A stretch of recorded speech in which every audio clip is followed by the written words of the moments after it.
अक्षय तृतीयेच्या दिवशी आमच्या महाराष्ट्रामध्ये प्रत्येकाच्या घरी पुरणपोळी आणि आंब्याचा रस असतोच। ह्या दिवसापासून बरेच जण आंबे खायला सुरुवात करतात, कारण ह्या दिवशी आपल्या पूर्वजांना बरेच जण घरी नैवेद्य दाखवतात आणि त्या दिवसापासून आंबे खायला सुरुवात करतात। पण काहींना पुरणपोळी करणे म्हणजे मोठी टास्क वाटते। मला पण आधी असंच वाटायचं, पण जेव्हा मी माझ्या आईकडून आणि सासूबाईंकडून ज्या पद्धतीने मी पोळी बनवायला शिकली, तर अगदी सोपं आहे। त्यासाठी आपल्याला हरभऱ्याची डाळ भिजत घालायची आहे। आता इथे मी 2 वाट्या हरभऱ्याची डाळ घेतलेली आहे, तर याच्यात 4 ते 5 लोक जेवण करू शकतात।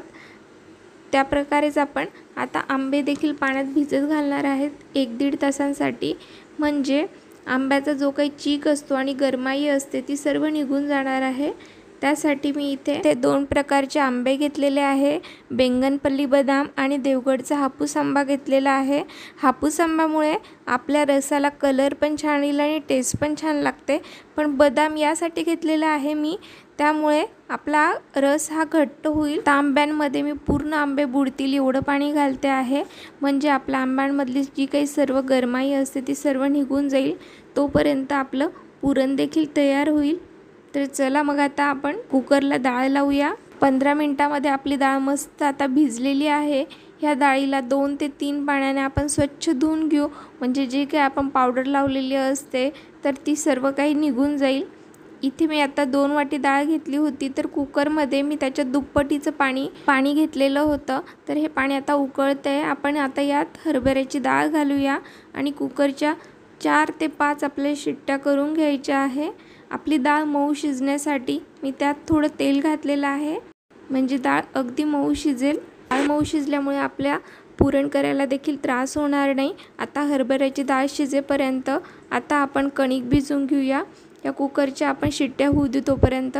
तर 2 वाटी डाळ घेतलेली आहे, तर मी इथे पीठ 3 वाटी घेतलेलं आहे। हे पीठ बारीक चाळणीने चाळून घ्यायचं आहे, म्हणजे पोळी एकदम मऊ लुसलुशीत येते। आता पाणी घेतलं आहे थोडं, त्यात हळद घातली आहे आणि मीठ घातलं आहे। आता हे पाणी थोडं थोडं करून आपल्याला कणिक भिजून घ्यायची आहे। ही कणिक भिजताना आपल्याला एकदम सैल पण नाही भिजायची आहे आणि एकदम कडक पण नाही भिजायची आहे, त्यामुळे मी आता लागता पाणी घालते आहे आणि कणिक भिजून घेणार आहे।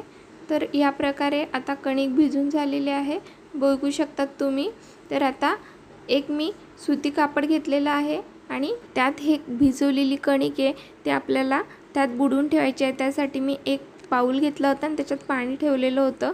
तोपर्यंत आपली हरभऱ्याची डाळ देखील आता मस्त शिजलेली आहे, तर अगदी मऊ शिजलेली आहे, बघू शकतात तुम्ही।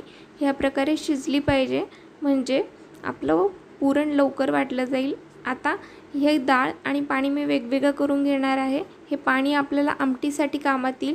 जर तुम्हाला आमटी आणि खीरचा व्हिडिओ पाहिजे असेल तर डिस्क्रिप्शन बॉक्समध्ये लिंक दिलेली आहे।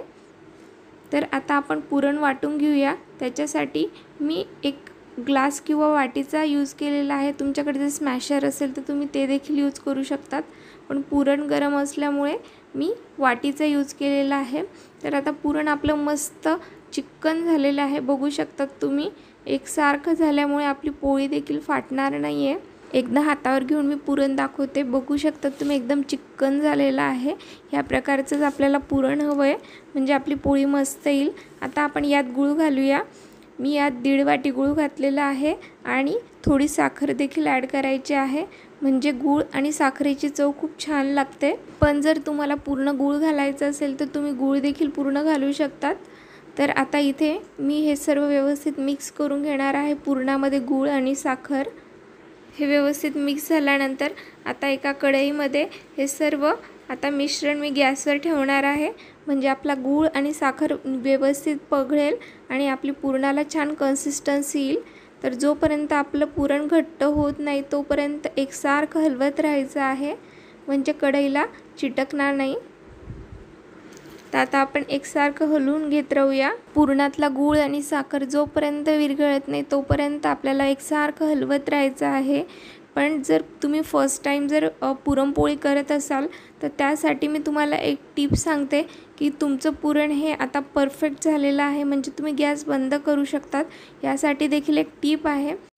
गूळ आणि साखर आपलं पूर्णपणे जेव्हा विरघळतात तेव्हा आपलं पुरण हे अजून पातळ होत जातं, तर घाबरायचं काहीही कारण नाही आहे। तर आता यात आपण थोडीशी वेलची पूड घालूया, म्हणजे आपल्या पुरणाची चव एकदम वाढेल। तर बघू शकता जोपर्यंत घट्ट होत होतं तोपर्यंत मी हलवत राहिले। तर या प्रकारे आता पुरण हे घट्ट झालेलं आहे।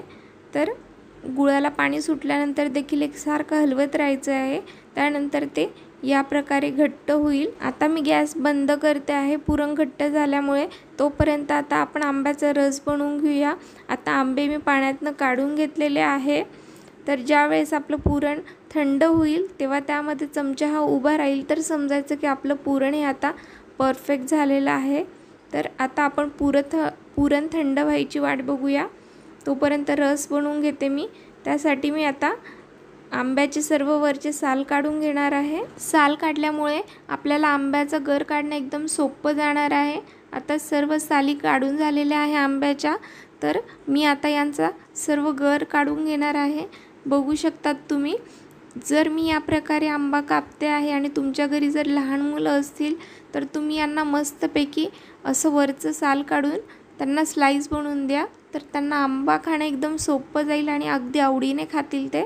तसं बघायला गेलं तर आंबा कोणाला आवडत नाही, आंबा तर सर्वांनाच आवडतो। तर आता मी सर्व गर काढून घेणार आहे आणि यात आपण आपल्या चवीनुसार किंवा आंबा जसा गोड आहे त्या प्रमाणाने आपण आता साखर घालूया। हापूस आंबा हा गोड असल्यामुळे मी इथे कमी साखर घालते आहे, पण जर तुमचा आंबा जर थोडा आंबट चव असेल तर तुम्ही त्यात साखर थोडी जास्त घाला, म्हणजे आंब्याचा रस हा अधिकच टेस्टी लागेल। पण पुरणपोळीसोबत जर रस थोडा आंबट पण असेल तरी पुरणपोळीची चव ही कमी होत नाही हा। आता हा आंब्याचा गर आपण मिक्सरमधून काढून घेऊया, म्हणजे आपला आंब्याचा रस मस्तपैकी थंड होईल तोपर्यंत आपल्या पुरणपोळ्या देखील बनतील। तर मस्त गरम गरम पुरणपोळी आणि थंडगार आंब्याचा रस। तर आता चला पटकन आपण रस बनवूया आणि फ्रीजमध्ये थंड करायला ठेवूया। आता रस आपला सर्व करून झालेला आहे। आता मी बघू शकतात तुम्ही एकदम मस्त कलर देखील आलेला आहे, तर टेस्ट पण तशीच असेल। आता हा रस मी थंड करायला ठेवते, तोपर्यंत आपलं पुरण देखील थंड झालेलं आहे। थंड झालेल्या या पुरणामध्ये जेव्हा आपला चमचा ह्या प्रकारे उभा राहील तेव्हा समजायचं की आपलं पुरण हे आता परफेक्ट झालेलं आहे। तर आता आपण जे कणिक पाण्यामध्ये भिजवलेलं होतं ते देखील मी आता काढून घेतलेलं आहे इथे, आणि आता आपण या सुती कापडातनं काढून थोडं तेल लावून मळून घेऊया, म्हणजे पिठाचा जो काही चिकटपणा असेल तो सर्व निघून जाणार आहे आता। तर या प्रकारे आता पीठ मळून झालेलं आहे। तर आता आपण एक चाळी पोळी करणार आहे, त्याच्यासाठी मी पुरीची लाटी घेतो अगदी तशी लाटी घेतलेली आहे। तिला हातावरच मोठं करून घ्यायचं आहे या प्रकारे, आणि जेवढं आपण कणकेचा गोळा घेतला होता तेवढंच पुरण घेतलेलं आहे मी, आणि त्यात ह्या प्रकारे भरून थोडं थोडं बोटाने मध्ये घालून आपल्याला ज्या कणिक होतं त्याचे पूर्ण तोंड आपल्याला पॅक करून घ्यायचं आहे, म्हणजे आपली पोळी फाटणार नाही। तर आता आपलं पुरण हे कणकेमध्ये भरून झालेलं आहे। तर आता आपण पीठ लावून पोळी लाटून घेऊया। त्याच्यासाठी हातावर थोडी मोठी करून घ्यायची आहे पोळी ह्या प्रकारे। आता ही पोळी आता आपण हलक्या हाताने लाटण्याने लाटून घेणार आहे। पोळी लाटताना अगदी हलक्या हाताने लाटायची आहे, म्हणजे पोळी फाटत नाही आणि मस्त मऊ लुसलुशीत येते। एका साईडला आता मी गॅसवर पॅन देखील ठेवलेला आहे आपली पुरणपोळीसाठी। तर आता पॅन देखील गरम झाला होता, त्यावर मी पुरणपोळी घातलेली आहे, आणि एका साईडला मी मस्त गावरान तूप देखील विरघळून घेतलेलं आहे आपली पोळी शेकण्यासाठी। आता आपण पहिली पोळी शेकतो तोपर्यंत दुसरी पोळी देखील मी आता छान सारण भरून घेणार आहे पुरणाचं त्यात। तर बघू शकतात एका साईडने आता पोळी झालेली होती आपली शेकून, तर आता त्यावर मस्त गावरान तूप घातलेलं आहे, आणि आता दुसऱ्या साईडने देखील गावरान तूप घालून आपल्याला मस्त पोळी शेकून घ्यायची आहे। वा, जेव्हा आपण पोळीवर गावरान तूप घालतो तेव्हा स्वाद इतका सुंदर येतोय ना, काय सांगू तुम्हाला। सर्व पोळ्या आता ह्या प्रकारे पटापट बनवून घेऊया। जेव्हा पोळ्या आपण बनवतोय तेव्हा पोळी अगदी टम्म फुगते। बघताय ना तुम्ही किती छान कलर येतोय पोळीचा, आणि एकदम पुरीसारखी आपली पोळी फुगते आहे। तर पटापट आता सर्व पोळ्या करून झालेल्या आहे। इथे आंब्याचा रस देखील मस्त थंड झालेला आहे आता आपला। तर ही मस्तपैकी आजची पुरणपोळी आणि रस जर तुम्हाला आवडला असेल तर व्हिडिओला लाईक करा, तुमच्या फॅमिली फ्रेंड्ससोबत शेअर करा. पुन्हा भेटूया नेक्स्ट व्हिडिओमध्ये. तोपर्यंत मस्त खा, स्वस्त राहा. Bye bye.